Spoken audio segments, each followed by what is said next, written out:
everybody, and welcome to the Dissecting Fiction podcast. I'm Vinny Murphy. I'm Christian Kutlick.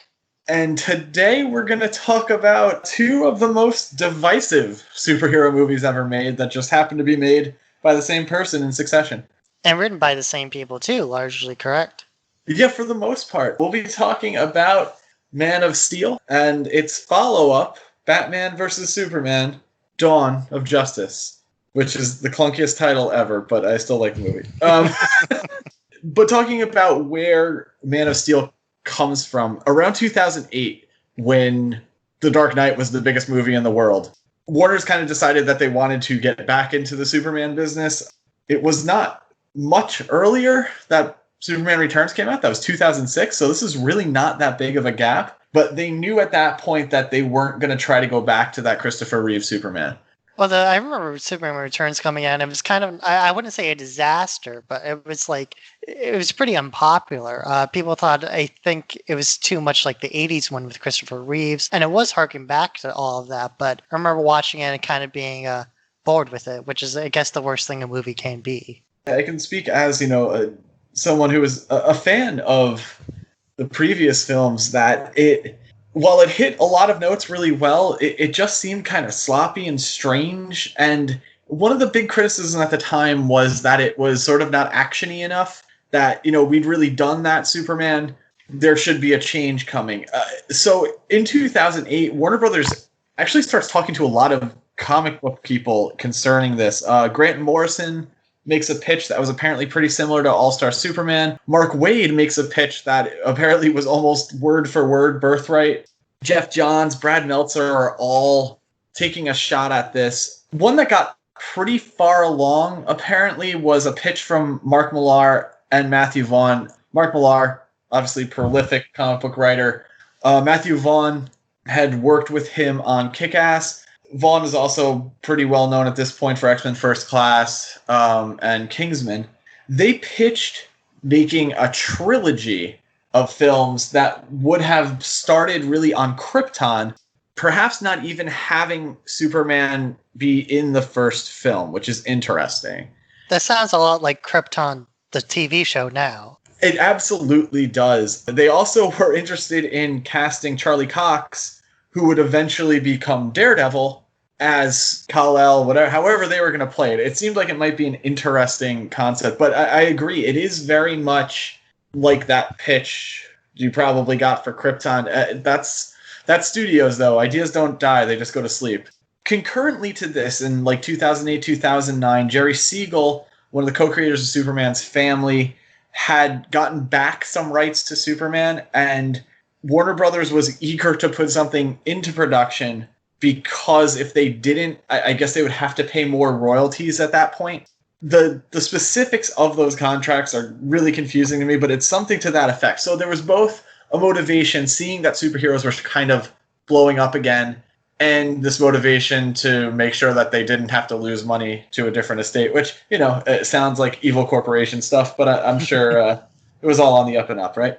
Oddly enough, something similar happens to that with Looney Tunes in the early 2000s, just because Warner Brothers was kind of going through a lot of stuff at the time, merging with AOL, all that other stuff. Hint, hint, are probably going to do an episode on Looney Tunes, and something else we recorded as a team up with another podcast that you'll be hearing.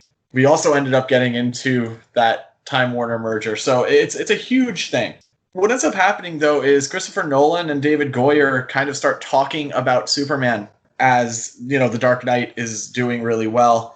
And a little after they finish up a lot of their preparation for Dark Knight Rises, Snyder ends up getting hired as director. Snyder had already done Watchmen for Warner Brothers at this point. Another kind of divisive film.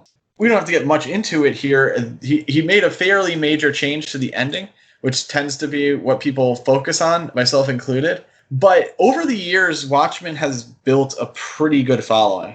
The Watchmen movies has always been under a lot of scrutiny just because of the source material it is coming from, and even the history of the scripts. A lot of them change most of the story. I quite like Watchmen. I don't think it's perfect by any means, but I think Zack Snyder does a lot of really smart ideas and really condensing the complicated history of that graphic novel into like really digestible bits.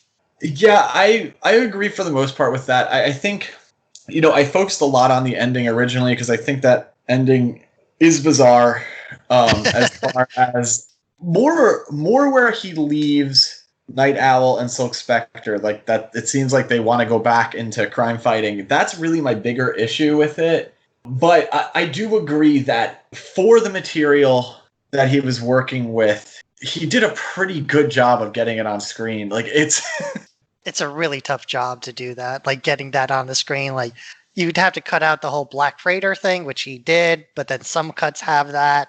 Uh, and just like everything with Rorschach's really complicated to shoot, everything with Silk Spectre. There's just a lot to do, and I at least appreciate the attempt. I know Alan Moore hates it, but he kind of hates any movie. Yeah, if Alan Moore doesn't hate it, it's more of a surprise at this point.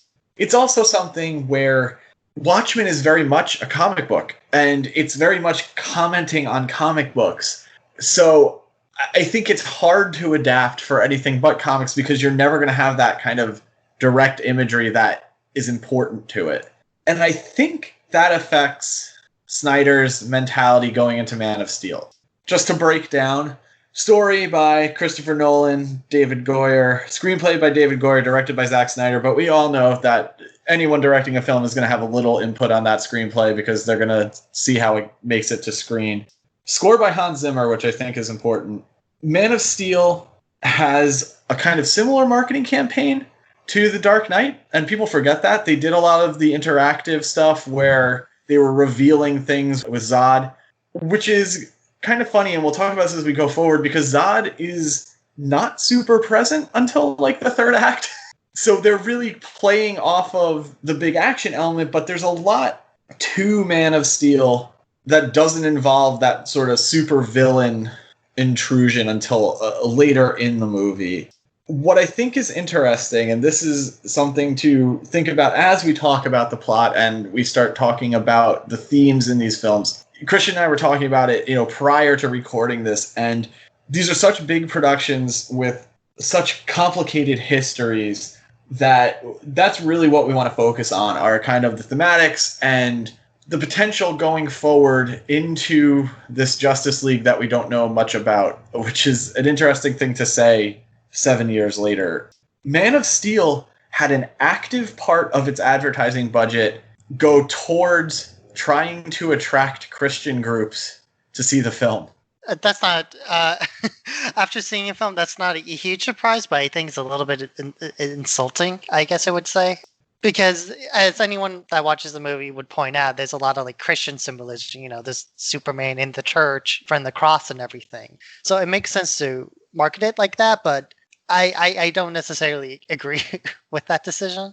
Yeah, and I think it's a weird decision. And look, that's probably a decision that none of the storytellers had anything to do with. We should probably make that clear, that you shouldn't think that Zack Snyder's out there going, yeah, let's market this film to Christian groups.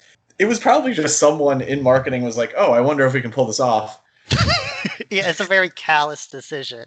Yeah, it's a strange decision. Man of Steel does well. It doesn't do incredibly well. It had a budget, from what I was looking at, roughly $250 million. Makes $668 million at the box office. So respectable, but not mind-blowing. On face value, that's like 3 times its budget back. But to a studio at this point in time, in 2013, that's not what they wanted. Between marketing, and I don't know how much it costs to market directly to Christian groups, but the estimate is always supposed to be double. So let's say $500 million roughly. So they make a profit of $168 million, which is nothing to scoff at. Well, a studio would scoff at that, I think. At this point, I think. But that seems to be changing as we go forward. This is also during the period where, for some reason, they decided every movie had to be in 3D. Snyder turns down shooting in digital 3D, shoots on film, and makes them convert it after the fact. That was something Christopher Nolan did too, right? Yeah, Christopher Nolan, the only thing that he was using that was kind of traditional when he was shooting would be the IMAX cameras, but IMAX cameras, are kind of cool in their own way. So this film, not unlike the original Superman, opens up on Krypton, but we get a very different view of Krypton than we have in the older films.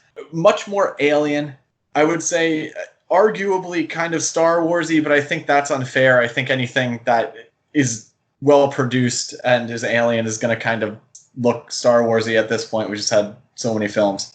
I was going to say H.R. Geiger, like... I agree with that. There is like this Giger-esque aesthetic to it. I have a comment about that as we go on, but we're really confronted really quickly with the idea of what's going on. Krypton's core is about to melt down. No one's listening to Jor-El, who just had a baby that we saw on screen. What we don't know right away is that natural childbirth is banned on Krypton, so this is like an illegal birth. We very quickly find out that Krypton is collapsing due to abuses to its core, and General Zod is staging a coup to take over the government and actually believes Jor-El, but isn't working with Jor-El's ethics.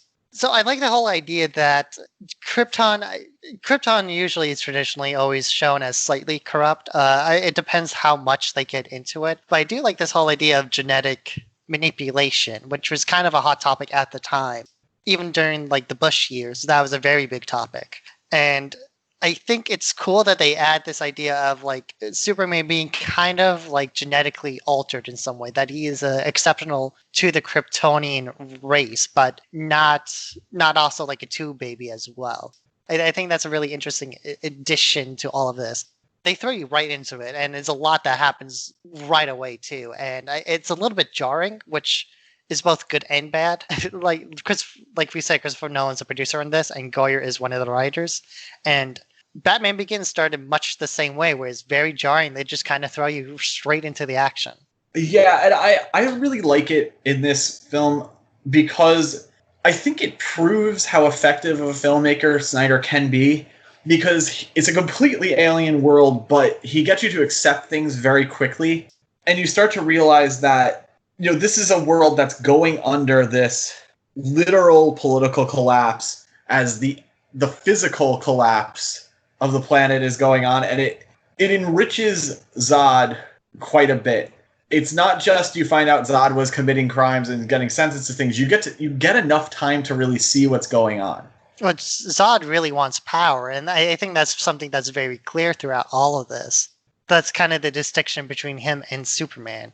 Right, yeah. Zod seems to feel a devotion to his people, but it's one that is really only following him. That, right. You know, he feels that he is the embodiment of Krypton, and he wants to save Krypton, but he only wants to save the Krypton that follows his way. You had mentioned the Giger-esque designs. It's funny, in my notes, I actually specifically wrote this out. There's a lot of phallic and yonic design on Krypton that I think is intentional. It's supposed to be sort of a reference to the fact that this is the birthplace of Superman, that it's almost acting as like a second mother-father figure, like pushing him out. I think a lot of the symbolism becomes a bit more clear later on in Batman vs. Superman, but especially with what Lex Luthor does. You can kind of debate whether or not it's too literal or not. I think it's just fine. At least here. Later on, I think it becomes a bit too literal. But that aspect of trying to show Superman's torn between two worlds, that's something that hasn't really been played on much in a lot of Superman stories. Usually he's pretty committed to just Earth, and he has very little connection to Krypton. I mean, they always show the Kryptonian planet and his Kryptonian father, but he's never shown as being somebody that is feeling like he has to restore the Kryptonian way. And this is what this film does a lot, and does that through, like you said, that symbolism of him being birthed through this, you know, I guess Kryptonian penises. That should be a t-shirt too, Kryptonian penises. It isn't as on the nose as they will get with some of the symbolism later. I think it's fine. We basically get him leaving Krypton, and then it cuts to him as an adult, working on a fishing ship, which is kind of cool. But you immediately get this impression that I think is really done effectively, that he really just has no idea what to do with himself. That was something the trailers played with a lot when this movie was coming out. Like, I remember when this trailer came out, there was that idea of Jonathan Kent kind of criticizing Superman's powers. It makes a lot more context in the film. But I think that idea of Clark being unable, being unsure about what his powers are or even what he wants to do, I think that's a kind of a cool idea. You saw a little bit of that in Smallville, too. If Smallville had a strength, it was playing out with this idea of how difficult it would be to be a child of two worlds. I think Man of Steel ultimately does it better, but I think you're right in saying that Smallville, kind of beat them to that in a way that really wasn't explored outside of the comics, and quite frankly, in the comics, wasn't frequently explored. It's still not explored. So we have him as an adult. Like we said, I think a good performance from Cavill, this sort of like a little timid, a little awkward, but immediately does get thrown into action, immediately has to save a bunch of people on a burning tanker, and does. This is the first time we get this repeating element of the dream flashback. This is something that kind of goes through Batman vs. Superman as well. Clark, floating in the ocean after saving people, flashes back to his childhood, and we see an incident where his powers seem to be maybe just developing, or he's having an especially hard day, ends up locking himself in a closet, and his mom has to come get him because he can't handle all of the information that he's trying to process. This is a technique Goyer likes. Again, I'm referencing Batman Begins and The Dark Knight, but Goyer likes to, is especially early in these kind of trilogies, he likes to flashback a lot. And I think, I don't know, I like how Goyer constantly tries to pull at this idea that Superman's uncomfortable with his powers, especially in Man of Steel. Yeah, I think the discomfort is important in this movie, and we're going to talk about how this develops as it goes. It's certainly something that doesn't go away, but becomes a motivation. I do like that this establishes that he really uses his loved ones to focus in more than one way. And I think that's something that carries through as well. As soon as we get this little touch of childhood Clark, we go back to adult Clark, to the sounds of Chris Cornell's Seasons, stealing some clothes off of a clothesline. It's forgivable. Come on, he just saved a bunch of people's lives. And really ends up kind of in another position where he's in like another job that he's not comfortable in. He's trying to do the right thing, and it just seems like he can't find a place. I wanted to touch on like Cavill's performance because this is kind of like there's a lot of subtle things he has to portray during all of this. It's a lot like how he portrays Geralt in The Witcher. There's a lot of internal conflict he has to like physically portray because Superman does not talk a lot in any of these movies. In either of these movies, he doesn't have a whole lot of dialogue. Yeah, I think that's a way to sort of manipulate his level of confidence. We're not quite there yet, but it's worth mentioning. This Superman is a little more unified. Like, Clark Kent isn't so distanced from Superman as he is in, the Donner film. And that's when you have, like, that rambling Clark Kent. Like, confidence can easily be portrayed by saying something and not really having to say much more. And I think they use that really effectively with Superman. And it does kind of start in these scenes where you do really have to look at how he's behaving more than listening to what he's saying, because he's not really saying anything. Yeah, no, he rarely says anything at all. And when he does say something, it's usually kind of an awkward line because it kind of feels like he's not sure what to say, which isn't a bad thing. But at least that's my take. I'm not sure how you feel about it. I actually, I'll be up front. I really like Man of Steel. It might be my favorite superhero movie. So I had enjoy quite a bit of this very unique build. So Superman, is working as, I guess he's a busboy, right? He's not even like a waiter or anything. No, yeah, he's just taking the dishes back. And, he gets into a little bit of a scuffle, not totally dissimilar from Superman 2, which I kind of appreciate, and ends up putting a bunch of logs through someone's truck. It's pretty great. And once again is going off to try to find out more about who he is. Not long after this, we're introduced to Lois Lane, who we know has been like a war reporter. And we also meet Hardy and Hamilton, who are working for the government. Hardy being an Air Force officer and Emil Hamilton being from Star Labs. So which one's supposed to be the Martian Manhunter? Oh, that's later. That's Swanwick. We'll get there. If it even happens, just spending on the Snyder Cut. Yeah, that's supposedly what it is. But we do get this impression of Lois Lane being somewhat relentless in her pursuit of the truth. Yeah, that's not an unusual characteristic. I think it's played up a lot more here, especially because Man of Steel's kind of coming out at an odd time where journalism's kind of considered dead because of the internet. So I kind of appreciate they still kind of keep this idea of an investigative journalism being relentless and keeping that idea together instead of like trying to transform into some weird blogger or something. I like that too, and that's another thing that, doesn't go away as we move forward. We see Clark working as like someone just assisting with the manual labor on this base. It's very clear that he knows that they are hiding this Kryptonian ship, which is why Lois is there, because she suspects something strange is up. She's been, pursuing this story. And they both head towards this ship, which is kind of acting as like the Fortress of Solitude at almost the exact same time, which I think is your first indication of their sort of kindred spirits. I'm kind of glad they changed a lot of this Fortress of Solitude. I always kind of was confused by that idea. Not confused, but confused makes it sound like I just don't get it. But more like it feels kind of awkward to have like this Crystal Palace. Feels very She-Ra-esque.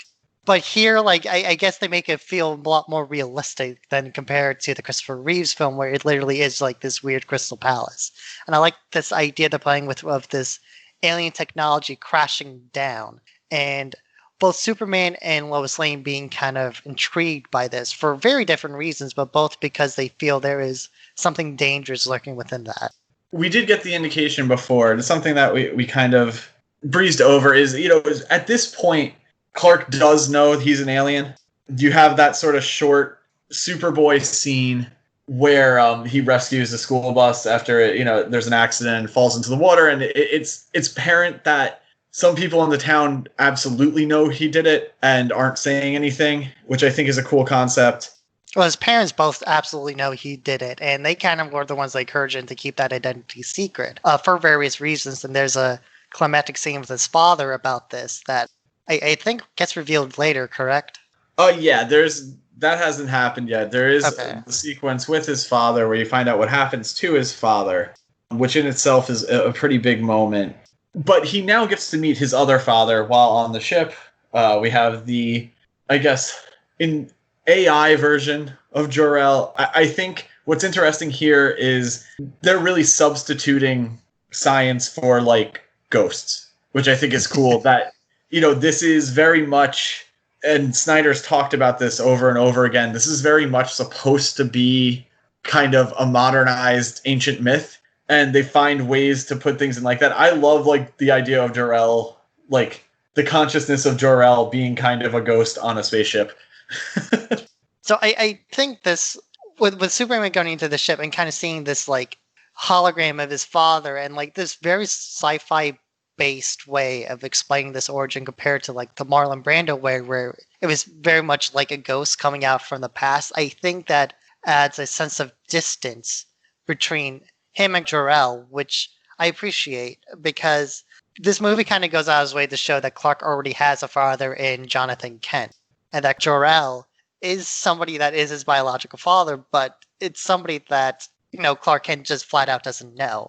Like, he knows it's someone that exists in his, like, biology, but not in, like, his spirituality or his morality. Jor-El, like, the consciousness of Jor-El, like, really acknowledges this kind of over and over again, that he knows that, probably from those history lessons we didn't get to see on the ship, he knows what kind of person Clark Kent is, and he's confident in him, and he really pushes him to test his limits of what he can do with these powers, because even like Jor-El isn't sure.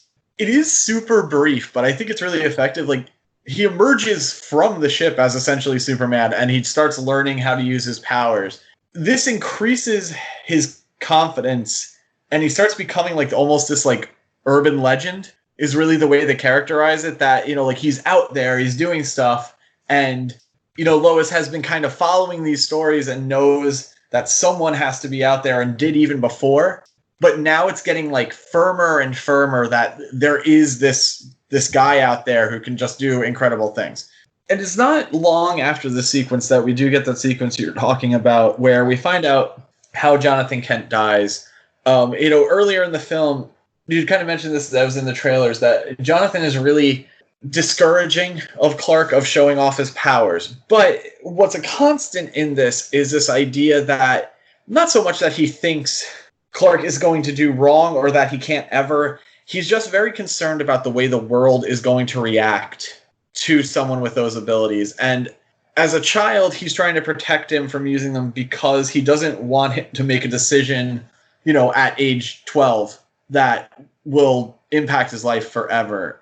This comes to a head in one of the flashbacks where you find out that Jonathan dies during a tornado in Kansas where, obviously Clark could have helped, and he tells him not to. Jonathan's able to save a few people, but he wants to allow his son the ability to make his own choices. This got super, super criticized right after the film came out. I can kind of see why. I don't disagree with the idea of killing off Jonathan Kent. I think that's a good idea and something that several other Superman stories have kind of played with. I think the problem a lot of people have with this is the idea of him just not using his powers to just save his dad. Because it plays a little weird. I guess in that realm of imagination people have of this character that a lot of people hold dear, because this is where the film really diverts from the Superman that has been built up across decades, across almost 100 years at this point. And it's a harsh turn. I understand that point of view. And I get that. And I get that a lot of people's impression of Superman, derives from a lot of the films, a lot of the animation. We've already kind of established in this film that this is a Superman who doesn't quite know his place, and he's not quite sure what he should do. I think it's incredibly realistic and a more powerful statement to have Jonathan Kent die defending his son's right to his own life. Because that's the way I see it, is what he's thinking is, don't save me now. We've already saved, because there's something that they do show too, is that Jonathan was able to save other people. People that Superman would have saved, Jonathan did. And he sacrifices his life to ensure that his son can live the life he deserves, whatever he decides that to be. Is it the superhero ideal? No, but I think that's intentional. We're not playing with that as directly as they do in the MCU, where it always seems even when it does get dark, there's always that sort of rawness to it. And this is not that. It doesn't start like that. It's not going to end like that. And I think it's one of the best moments in the screenplay. To me, I think the only awkward thing is Jonathan letting himself die. I think, to me, this is a bit more of a metaphysical thing where, I think people tend to have a tendency to, if you're about to die, you do anything to save your own life. And I think that's the only reason this scene rubs me a little wrong, because I like the way it plays with Superman at this point, where him asking Superman not to save him using his powers is a very formative experience in building narratively and thematically what Snyder wants to do with this DCU universe. I agree with that. It is definitely probably the key point in his perception of this reality. And I would argue, you were saying that instinct to save your own life obviously is something that does exist. But I think that's part of the symbolism of it, is this is someone who is sacrificing their physical life because there is something bigger out there, which is an idea that gets played, that does get touched upon as this continues and into Batman versus Superman, that they are always kind of playing this idea that okay, if this exists, then anything could exist, and there are probably these huge forces at play. And as we go through Batman versus Superman, I think there's a even more direct reason for that. But I understand people feeling it's unrealistic. I don't think it is. I think that there absolutely are people who would be that resolved to their belief to let themselves die so that their son could live, essentially. I think it speaks to the character of Jonathan Kent again, like I already said my only problem with it, but I think this scene is kind of emblematic of the whole Snyder universe, is that there's a tension between Snyder wanting to be realistic and Snyder wanting to be very symbolic and metaphorical. And I think that tension becomes greater and greater as the two films go on. I would agree with that. At this point, Lane is aware of who Superman is to a decent extent. Clark goes home, and it's almost immediately that we get these first messages from Zod coming over the television looking for Superman. At this point, we don't know much about how Zod isn't wherever they sent him. We do find out that he was able to get out of the negative zone by using some technology that excuse me, Vinny. It's called the Phantom Zone. I said the Phantom Zone. You said the negative zone. Oh, the negative zone. Oh my God, I'm sorry. Yeah, they're completely different. They are completely different. You're right. The negative zone is where like the nihilist is, right? Yeah. Yeah, that's Fantastic Four. That's a different universe. Yeah, no. I know, guys. Like, I know. The government then goes and grabs Lois Lane because they know she's the only one who's been paying attention. And they use her to bait Superman to come there, which he does, and he does not attempt to fight them. He cooperates, but makes it very clear that they really can't do anything to stop him if they wanted to. But prior to this, there's an important scene too. We almost missed it. It's a pretty big one. Superman not entirely sure what to do. This, you got to realize too. The idea is supposed to be like all this information he has about his own people is super new. Now, another Kryptonian, him thinking that all the Kryptonians are dead, shows up on Earth and like wants his head for some reason. That's what it seems like, and he has the right idea. So he goes to a church and speaks to a minister, priest. They don't really make it super clear. And they have a discussion about what would be the right thing to do.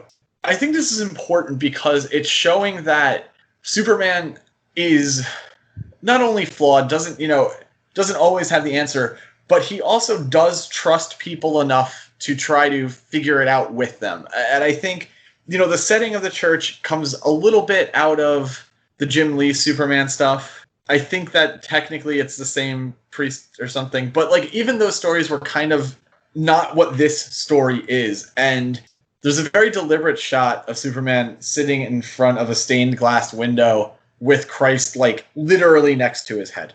But they do parallel, like they talk about this idea of the leap of faith there, that Superman can't be sure what the reaction is. There's no way for him to know how people are going to react to him. And all he can really do is put himself out there and see what happens. And that's why this ends up being such a key scene, because it's really Superman deciding, okay, now I get to be Superman.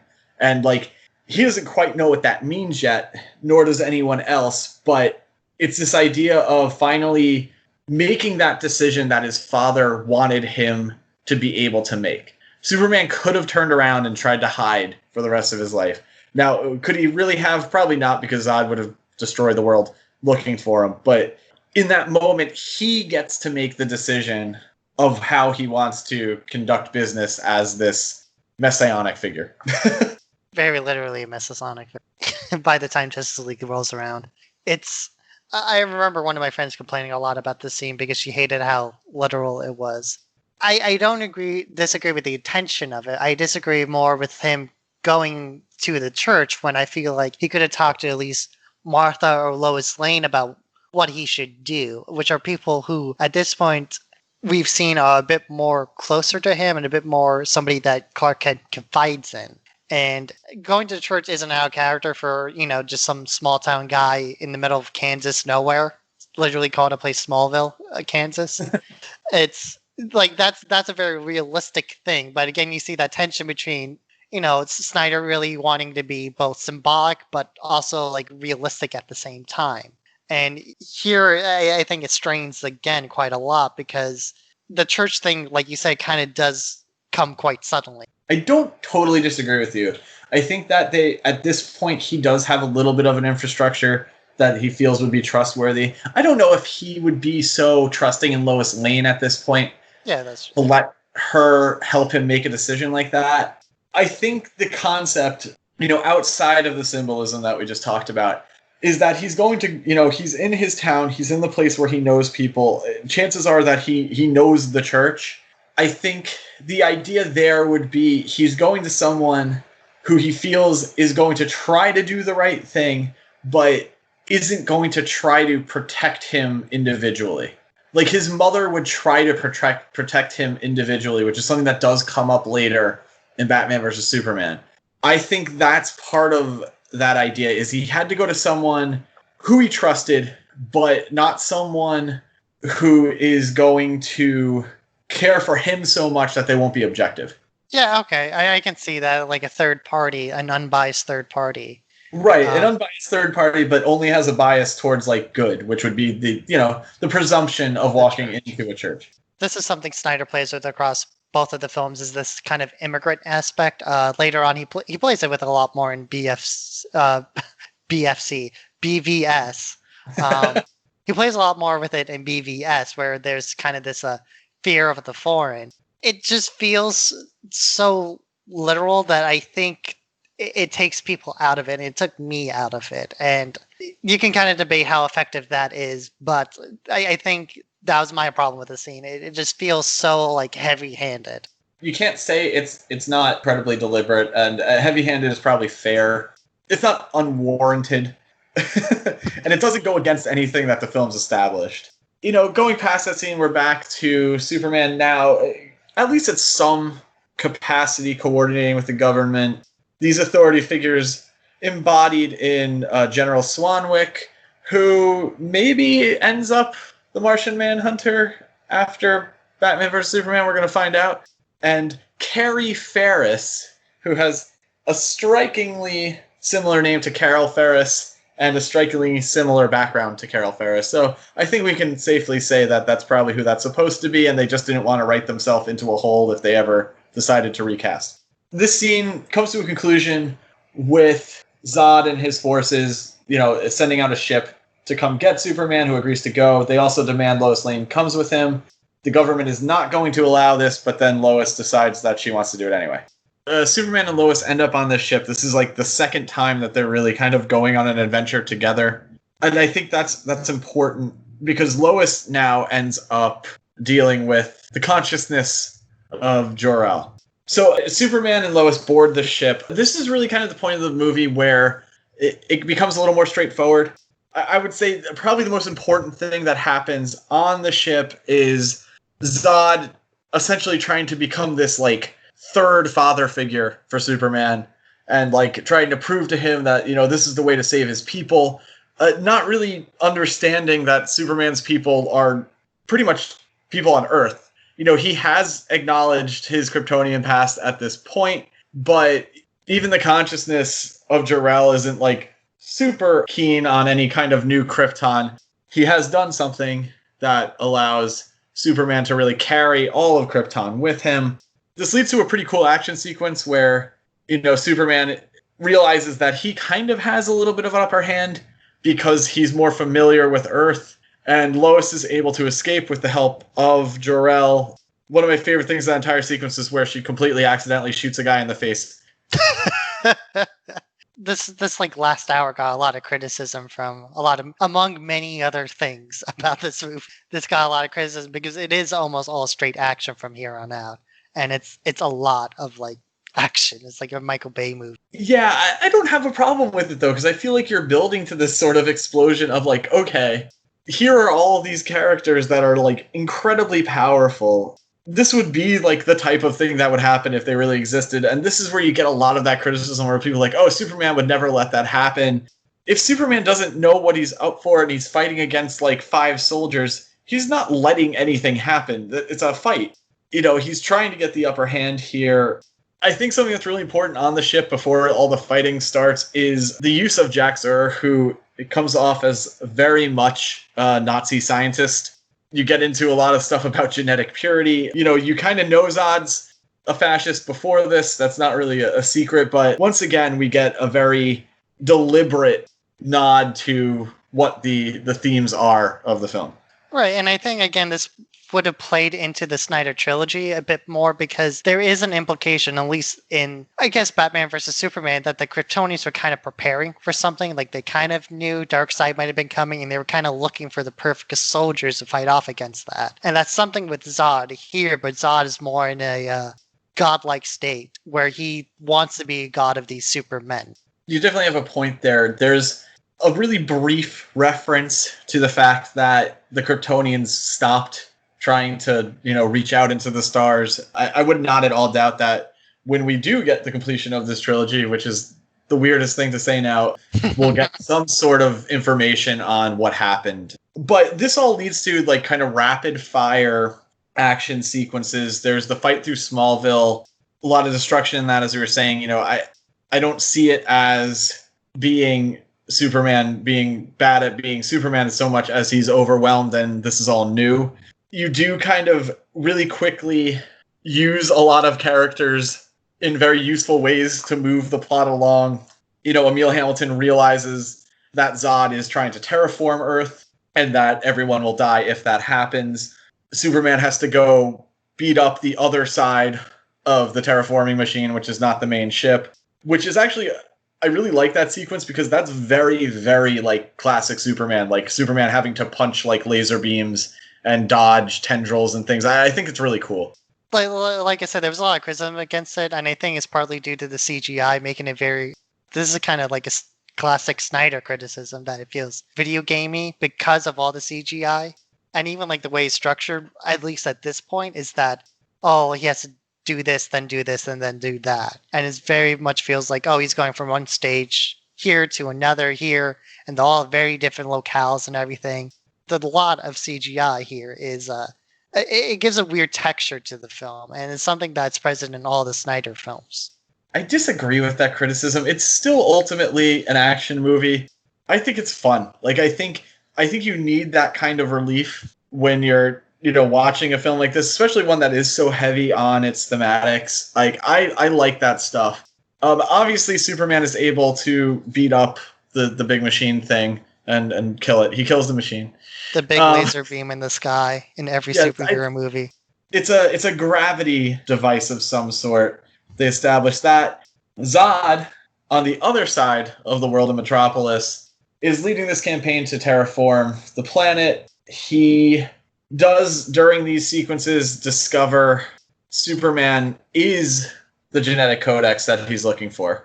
It holds the complete genetic history of all the Kryptonians on Krypton. So he now is becoming obsessed with this idea, and that he is trying to save his entire, I guess, species would be the correct term because they're not human. The legacy of his people at this point, because his plan is destroyed. He knows that very well, but he's trying to rebuild that. And with the ship destroyed, he kind of goes on a killing spree at this point. They're able to put the other Kryptonians into the Phantom Zone. It's really funny. It wasn't even after the first viewing. It was viewing 2 or 3 that I even understood that was what was going on. I was just okay, they killed all those guys. I will say up front, I didn't have a problem with that either as we go forward into what's going to obviously end up being a big discussion on this podcast. Zod essentially takes Superman hand-to-hand combat. Zod being the better fighter because he's a general. There's a great line of, "Where did you learn to fight a farm?" which I think is my favorite line in the entire movie. This is where a lot of people get angry. Zod literally says that he will murder every person on the planet. It's not a implied thing. It's a line of dialogue that he will kill every human one by one. And then he does it pretty literally too, where has his laser beam eyes on the children, and he's about to kill the children with his laser beam eyes. Well, but this is all after a really long fight between the two. Yeah, an exhaustive. Is going to be a big thing going into Batman versus Superman. And the idea being that Zod really is a physical equal to Superman, if not a superior. He's just not quite as adjusted to Earth as Superman is. Superman is able to get him into a prone position, but not one where there's really much Superman can do to him. He just happens to have the upper hand slightly. Zod is looking to slaughter a group of people in front of Superman. Superman snaps his neck, and immediately starts to weep. This was like a lot of the criticism people had against this movie. Like, it even overshadowed the whole thing with Jonathan Kent. Because again, there's this implication with people's minds that like X character always does X. And for Superman is that Superman always wins, and he always wins in the best way humanly possible. And that's why in like every Justice League piece of media, they have to write off Superman somehow. They have to like banish him somewhere. So I don't disagree what was happening. I think it's actually a smart decision what they do here, is in that they're trying to make Superman face an impossible choice. But what I don't necessarily agree with here is that I don't necessarily agree with the way it's shot and paced, because a lot of stuff happens based on that. There's a lot of 9/11 imagery, and there's just like a lot of action. And by the time you get to this point, you kind of reach this point where you kind of feel the weight of all the deaths beforehand. And even though, the action of it is very good, Snyder is very deliberate in that he's showing you, people getting hurt, people dying, people getting thrown into the Phantom Zone, whatever. And so by the time you see Zod about to kill the little children with his laser beam eyes, and then Superman snaps his neck, it's a very dramatic, jarring moment. And I think that's where a lot of people take issue with this. Like, again, I don't necessarily disagree with it. I think it's a smart decision in the long run, because it kind of paints Superman as somebody that is not infallible. And that was a thing a lot of other pieces of media had trouble with, because like in Young Justice and every like Justice League cartoon, they have to like go out of their way to write out Superman in like any way possible so that the plot's not immediately resolved. You brought up something that I never thought about directly that I think is a really good point, with the sort of weight that the audience is feeling near the end of the film, with all the death, with all the destruction you've seen. I think that's a nice way to put you a little more in Superman's shoes, because he's experiencing this as well. He's at this breaking point where he's dealing with this psychopath who is literally going to kill everyone. And he has to make a decision. He seems to immediately regret that decision, but you're also left in the same position as him, where what else was he to do? What could Superman have done in that position to make sure those people didn't die? And he had to decide. And I don't think it's the wrong decision either. I just think it gets a little messy, especially when they kind of compare him to Jesus like earlier. And, Jesus is kind of famous for not killing anybody and going quite out of his way not to kill anybody. I agree with that to a certain extent. I think that's where they're going to draw these parallels between like Christ and Superman, but Superman also isn't Christ. Like Superman didn't, Superman, I should say, Christ didn't fly around, punching robots in the face either. Like it's not the same person. There's just parallels. Right, but Snyder tries to draw those parallels really strongly. Like he goes out of the way to show Superman, Clark Kent and Jesus like side by side. Right, but in the same respect, you could do that with really a lot of characters, and I think the idea is, I think the parallel more than the direct action, because the direct action isn't the parallel. Like obviously Superman, it's a very different story. I think the parallel is supposed to be, the God who is also man. The God who is emotional, who isn't just going to do what's right because they have to figure out what is right, which, is a biblical thing. Like, Christ is not portrayed as perfect in his humanity. There's an ascension, which we'll get into with Batman versus Superman too. But the fact that they are both as human as they are godlike, I think is more the point. And I think that's another strength of that ending is, if you're saying that it's these powers that make someone godlike, then Zod is kind of up there too. Snyder also tries to do it more in like a moral way, in that like at least Superman in this story, in this context, is kind of like morally similar to Jesus. Not perfectly. No, I don't think Snyder would argue that he's a perfect analogy for Jesus, like you were saying. But it's kind of hard not to compare the two, and I think that's where it gets kind of difficult to separate. I think it might have had an easier time referencing some moral, like, not directly referencing Jesus, but perhaps other biblical characters, because, like you said, there's a lot of biblical characters that struggle with choice, and is a core thing in the Bible, and is a core thing in this movie too, is that struggle between choosing what is right and choosing what is right for yourself. Yeah, I mean, I think it's the core idea through a lot of any type of, myth, legend, these stories that are there to teach lessons. You see it with the Greek myths as well. There's an element of Hercules to Superman. There's a lot going into it. And I think perhaps the reason that it does seem to clash is because I think the other statement that maybe they're making is that Superman also isn't these characters, and he's in a very different position than is really portrayed in most of these myths. Superhero worlds are very contemporary compared to it, and this is a way to kind of go like, okay, this is the difference now.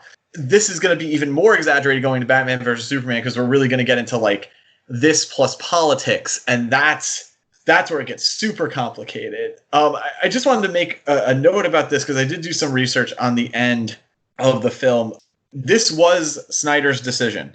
He talked to Christopher Nolan about it, who agreed that it was the right ending, but scripted, Goyer had Zod getting knocked into the Phantom Zone with the other Kryptonians as well. I found a lot of quotes about this. Like, I could probably just read quotes for like 5 minutes. Most recently, I found an interview from 2020, and I think it concisely states why Snyder made the decision, and I think it's probably the best way to do it. I mean, there's literally almost every interviewer asked him about this, and he always answered, which I think is interesting. But in 2020, Snyder made this comment.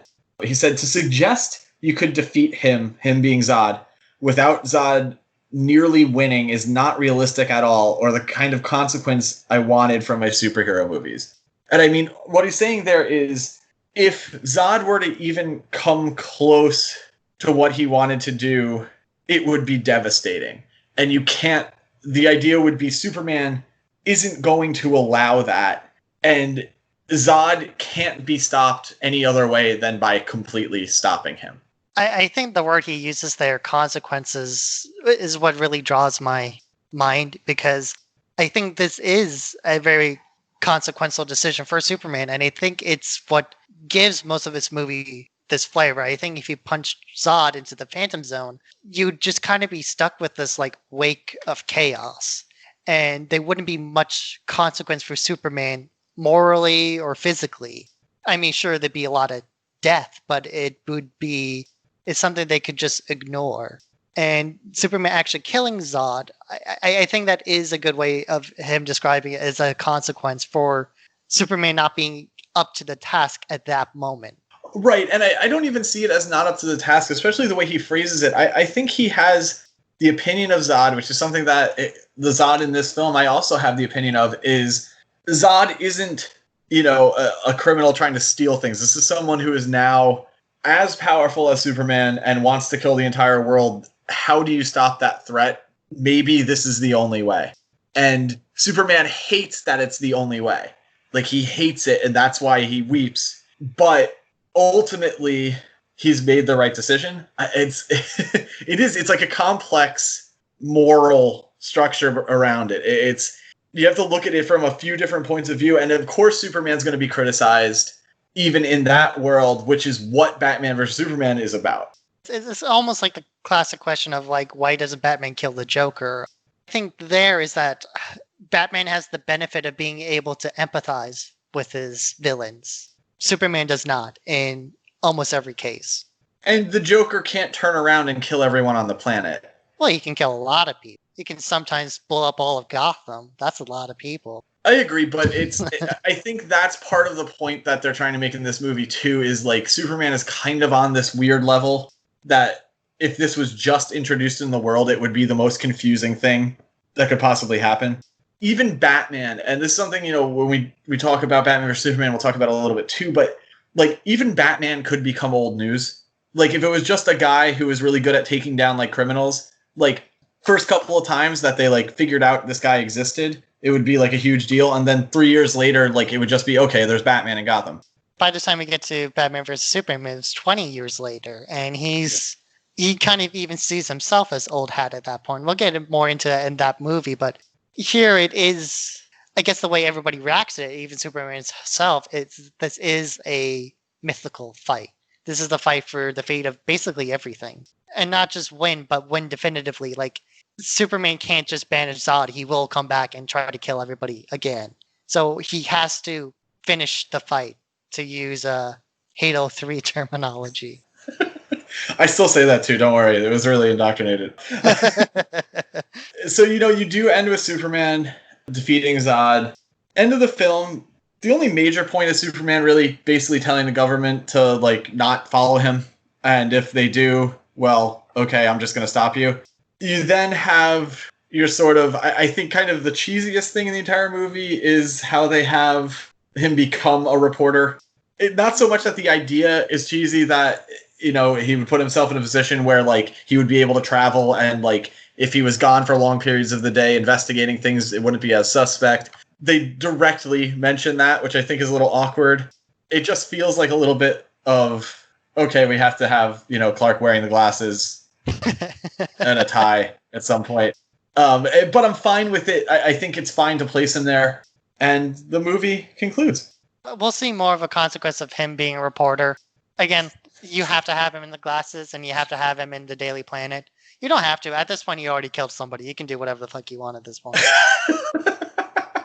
But, yeah, I think that is why it feels like a little strained, is because, normally it'd be like, oh yeah, this is what I'm waiting for. And in this movie, you're kind of like, I didn't need that. Like that, that doesn't necessarily have to happen.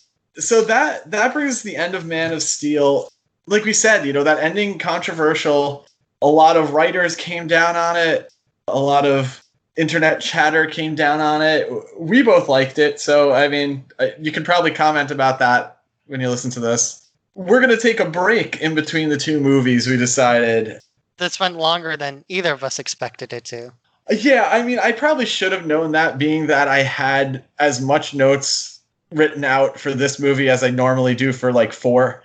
But that's because of how, all the things we were talking about, all the themes in this, all the nods to different elements, just, we didn't even cover that much if you think about, like, the production of the film. Like, we could probably do another 2 hours just on the special effects, just on the design. We really only touched upon that. It's just a very complicated production. Next time we're going to pick up with Batman vs. Superman, which pretty directly picks up from this film and takes it into new directions. Any thoughts on Man of Steel before we go? It's not my favorite. I know it is your favorite, but I do appreciate the risk it takes. I guess that's kind of where I fall down in it. I appreciate the risk it tries to take. Yeah, I love Man of Steel. It's in large part because of the portrayal of Superman. We were talking about the action. I'm a big action Superman guy. I think that's from when I started reading, was like the early 90s, so it was an alien puncher Superman. That's what I went to the book for. So there's an element of that. There is this gravity, and I agree. I think the risk-taking, to me, pays off. Obviously, with Zack Snyder's Justice League being something that's real again, it wasn't just us who didn't think that this was a disaster.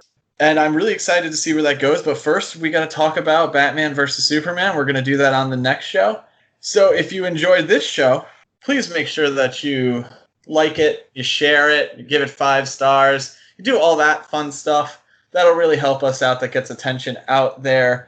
You want to stay in touch with us and see when the next episode is coming out.